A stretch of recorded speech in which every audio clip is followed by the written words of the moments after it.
Manjummel boy സാമ്പത്തിക തട്ടിപ്പ് കേസിൽ നടൻ സൗബിൻ ഷാഹിർ ഇന്ന് അന്വേഷണ സംഘത്തിന് മുന്നിൽ ഹാജരാകില്ല. ഹാജരാകാനുള്ള സമയം കോടതി നീട്ടി നൽകിയിട്ടുണ്ടെന്നും ഇന്ന് സൗബിൻ ഹാജരാകില്ലെന്നും പോലീസ് അറിയിച്ചു. ഈ മാസം 27-ന് ഹാജരാകാൻ നിർദ്ദേശം നൽകിയിട്ടുണ്ടെന്ന് പോലീസ് പറഞ്ഞു. നേരത്തെ കേസിൽ മഞ്ഞുമ്മൽ ബോയ് സിനിമാ നിർമ്മാതാക്കൾക്കെതിരെ പോലീസ് അന്വേഷണ റിപ്പോർട്ട് സമർപ്പിച്ചിരുന്നു.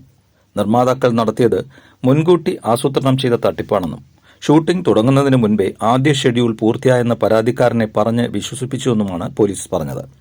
ഇതിന് പിന്നാലെ സാമ്പത്തിക തട്ടിപ്പ് കേസ് തള്ളണം എന്നാവശ്യപ്പെട്ട് നിർമ്മാതാക്കൾ ഹൈക്കോടതിയെ സമീപിച്ചിരുന്നു. എന്നാൽ കേസ് റദ്ദാക്കണമെന്ന നിർമ്മാതാക്കളുടെ ആവശ്യം ഹൈക്കോടതി തള്ളുകയായിരുന്നു. ഷോൺ ആന്റണി, ബാബു ഷാഹിർ, നടൻ സൗബിൻ ഷാഹിർ എന്നിവരുടെ ഹർജിയാണ് തള്ളിയത്. കേസിൽ പോലീസ് അന്വേഷണം തുടരാമെന്നും ഹൈക്കോടതി വ്യക്തമാക്കി.